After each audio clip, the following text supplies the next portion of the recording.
My name is Milline, and I'm 38 years old. I married my husband, Kenneth, who is 4 years older than me, 8 years ago.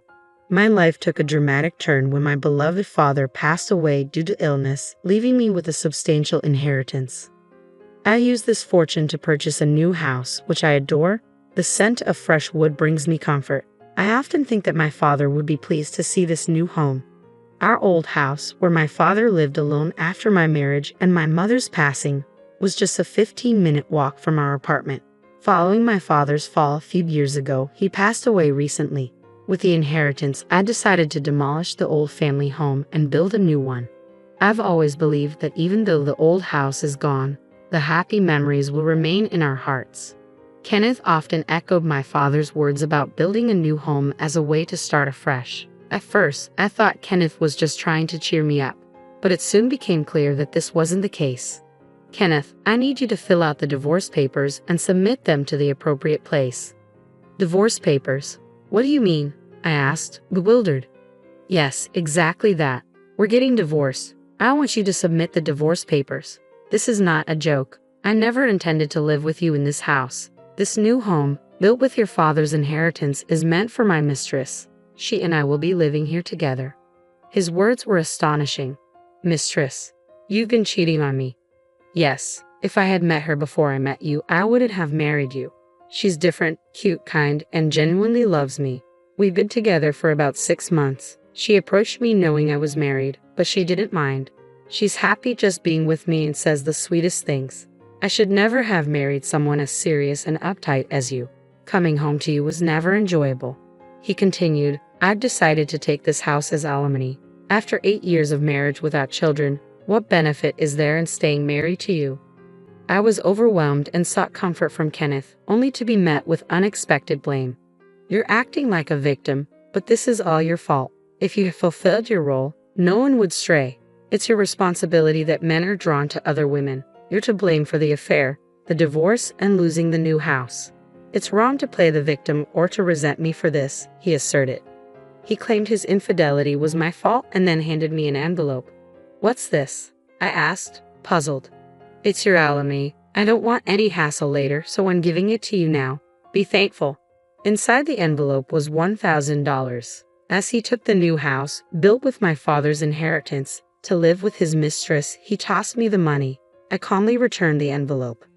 Fine, I accept the divorce. If you don't love me, there's no point in staying married. I don't need the money. He seemed taken aback by how easily I accepted the divorce. Well, if you say so. Just don't ask for it back later. Kenneth packed his things and left a few days later, taking the keys to the new house with him. However, shortly after, my now ex-husband frantically called me, clearly agitated.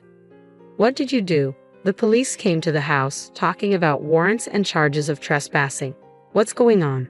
According to him, the police had arrived while he was with his mistress at the new house.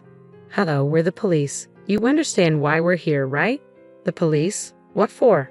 Well, this is your ex-wife's house. Entering with a stolen key is illegal, both theft and trespassing. You understand? Kenneth, shocked and bewildered, looked at his mistress, who was equally confused. What's going on? Isn't this your house? You said you wanted to show me.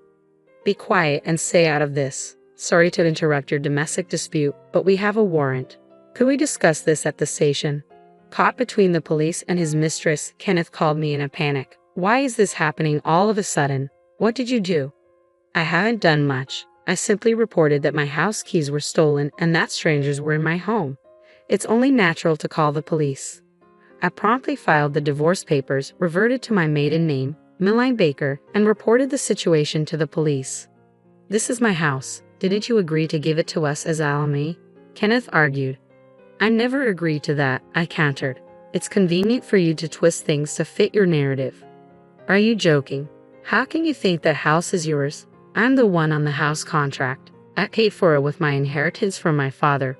Plus, I own the land. But your father said it was for us, Kenneth protested. That was when you were my husband. Now we're divorced and strangers. Why would you think it's your land? My father had transferred the land rights to me when he fell ill to prevent any complications if something happened to him. He must have anticipated a situation like this. Maybe that's why he advised demolishing the old house and building a new one. Money can be taken easily, but a house, now that's different. Kenneth's calm demeanor suddenly made sense. So you were planning this all along? I did nothing. You misunderstood everything and left. It was almost amusing watching you walk away, clueless. Too bad you were about to be happy with your mistress. Stop being ridiculous. You blame me for the affair, the divorce, and losing the house. How does it feel now, stuck between your girlfriend and the police? Kenneth could only groan in response. Hating me is misplaced. This situation is entirely your fault. Ever heard of you reap what you sow? This is what you deserve. As soon as I said this, Kenneth exploded in rage on the phone, shouting accusations. Then suddenly, his voice faded. Excuse me, are you Mr. Smith's ex-wife? He's causing a disturbance at your house. Could we have a word, please? It seemed a police officer had taken over the call. I explained the situation to the officer, who sympathetically acknowledged how tough it must have been. Later, Kenneth and his mistress were taken to the station. Kenneth continued to insist that the house was given to him by his ex-wife and that it wasn't trespassing. His mistress, genuinely surprised, stated that she had no knowledge of trespassing. Kenneth claimed he had evidence to support his case and presented it at the station. Ultimately, the mistress's statement was deemed credible, and she was released with a warning. Kenneth, however, was found guilty of theft and trespassing and was fined. The issue now was that Kenneth had named me as his guarantor upon his release, likely because he didn't want his strict parents to know. The officer, clearly exasperated, informed me of the situation. Why should I be his guarantor? We're divorced and strangers now, I replied firmly. I have no connection with Mr. Smith anymore, so I refuse. You say he has no one else to turn to, but his parents live nearby. Please contact them. The officer relayed this to Kenneth, who was evidently frustrated. His parents were already aware of our divorce due to his infidelity, but they were unaware of his attempt to take the new house. The police call had informed them of the entire situation. Reluctantly, I visited Kenneth's parents' house after they requested more details. I knocked on the door and apologized. I'm sorry I couldn't explain the situation earlier. No need to apologize, his mother replied. It's all my foolish son's fault. But did you know about this? No, about what? I asked. Well, my son is here with his mistress, a much younger woman. We let them in to talk, but I'm not sure what he's thinking. To my surprise, Kenneth had brought his mistress into the living room.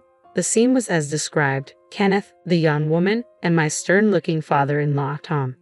Tom, it's been a while. I'm sorry for the delay, I said. Milan, thanks for coming. I apologize for calling you after the divorce, but I've heard Kenneth's side of the story.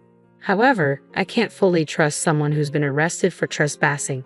Can you tell me your side? I recounted everything as requested. Throughout my explanation, Kenneth and his mistress kept their heads bowed, avoiding eye contact. What were you thinking, trying to take Milan's new house? Are you insane? Kenneth's father demanded. It's not that simple, Kenneth interjected. We resolved this between us. Resolved? How is that possible? Tom retorted. Your story is completely different from hers. Apparently, Kenneth spun his own version before I arrived. What were you told? I asked. Kenneth's father said he claimed you willingly transferred the house to him, then changed your story and reported him, leading to his wrongful arrest. Really? He said that. I was incredulous. It's true that when we discussed the house, I didn't object. But that doesn't mean I agreed to transfer ownership. To suddenly claim the house as yours and report it, it's beyond comprehension. I'm so sorry, Milan, for having such a son, Kenneth's mother said. What are you saying, Mom? I'm telling the truth. Milan wasn't agreeing. She was too stunned to speak. How could you misunderstand and still claim to be her husband? I nodded in agreement with Tom. Despite everything, Kenneth continued to make excuses.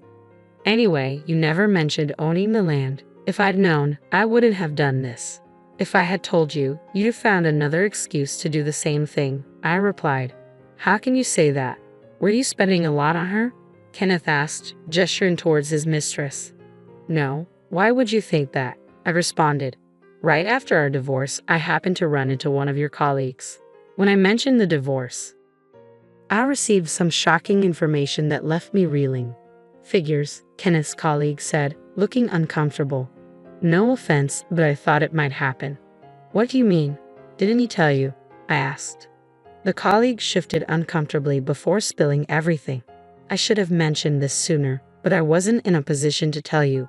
Kenneth has been bragging about his mistress, a woman 20 years younger. He was showing off, buying her expensive bags and jewelry. He said he didn't know how to contact you to inform you. He's been very open about his plans. The colleague continued. Kenneth even mentioned a decisive conversation he had. He said he was planning to divorce you to marry his mistress. Apparently, her father passed away, and they're building a new house with the inheritance. Kenneth planned to claim the house in the divorce. He said, once the house is built, I'll divorce Milan and somehow claim it. No matter the opposition, I'll get it, and then my young new wife and I will live in the big house. Kenneth had been showering his mistress with gifts for some time, it seemed. The house built with my father's inheritance was intended as a grand gesture to propose to her. I've heard everything. Do you still insist you did nothing wrong? I asked, sweating with frustration. Kenneth stammered, well, yes, I bought her gifts. So what? I used my own money and gave Milan her living expenses. She's not my destined partner. This woman is. I brought her here today to announce our marriage. Are you out of your mind? His parents exclaimed in shock. The most surprising response came from the mistress. Marry you? Did I ever say that? We're not even dating. What do you mean? Kenneth asked, bewildered. Exactly that, she replied. I'm not in a relationship with him. I only approached him for a sugar daddy arrangement. I told you from the start that I was looking for someone for that kind of arrangement, and even married men were acceptable. You agreed to it initially, but now? What are you talking about? That's creepy, the mistress said. Kenneth went pale at this revelation, unable to speak. I asked, so why did you come here with him today? The mistress explained, I came to ask for more time to pay the alimony. I knew he was married, so it's an affair, and I'm prepared to pay the alimony. But I'm still a student. A student. How old are you? Tom, Kenneth's father, interjected, looking bewildered. I'm 22. I lost my parents early and have been doing sugar dating to pay for college. I sold all the gifts for living expenses, so I don't have savings. I can show you my bank account. I've just secured a job and can start paying alimony from my salary. So, you came here to ask me to wait for the alimony? I asked. Yes, that's right, she confirmed. Kenneth, who had been listening in silence, erupted in anger. Didn't you hear her? Unfortunately, she never intended to marry or even date you. But that's separate from the alimony you owe. And what about saying you wanted a house? The mistress responded, I meant I'd want a house someday when I marry. It wasn't about marrying you. What? Kenneth exclaimed. I was suddenly taken to that house, thinking it was yours. Then the police came, and I learned it was actually your wife's. She bowed deeply to me, indicating that all of this was due to Kenneth's misunderstandings. Kenneth stood dazed, clearly in shock. All right, I said, if you promise to pay the alimony properly, I'll wait for the payment. But promise me no more sugar dating. It might not end simply next time. I promise I'll never do it again, she said earnestly. I turned to Kenneth. Expect a claim for alimony from me without delay. Alimony? What are you talking about? Kenneth asked, taken aback and not expecting to pay alimony himself. You said you didn't need alimony when you returned the money, I reminded him. I gave you $1,000 and now you're asking for more? That's not what we agreed on, Kenneth protested. I don't recall any agreement, I said. You returned the $1,000 I gave you saying you didn't need it. What I meant was that I didn't need such a trivial amount for alimony. Do you have any idea how much alimony for infidelity is? It's $11,000, I replied, and you're also at fault for not having children in the 8 years we were married. At that moment, a loud slap echoed through the room. Someone asked, What are you doing, Kenneth? He held his cheek, clearly stunned by the impact. I asked, Are you serious? Do you really think her inability to have children is her fault? Enough with your jokes, Dad, Kenneth's father interrupted. Don't tell me you're blaming Milan for your affair too. Well, that's how it is, Kenneth said. I should have never married her. It's like fraud.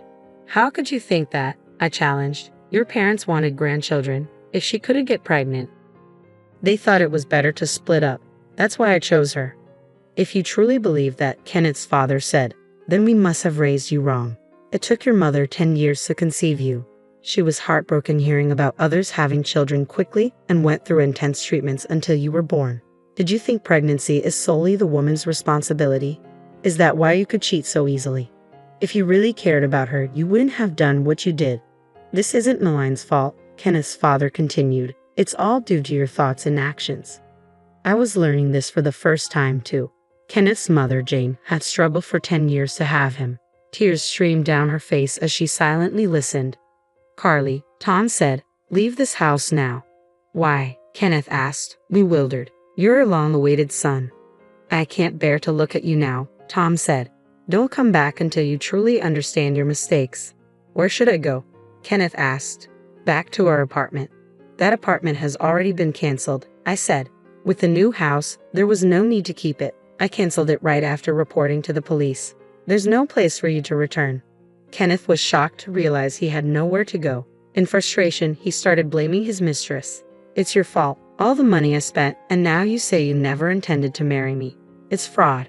She remained calm and replied, I was clear about it being a sugar relationship from the start. I never asked for money or gifts. If you want to sue me, go ahead, but I have proof of our arrangement. And don't forget the alimony, I said. Kenneth seemed flustered.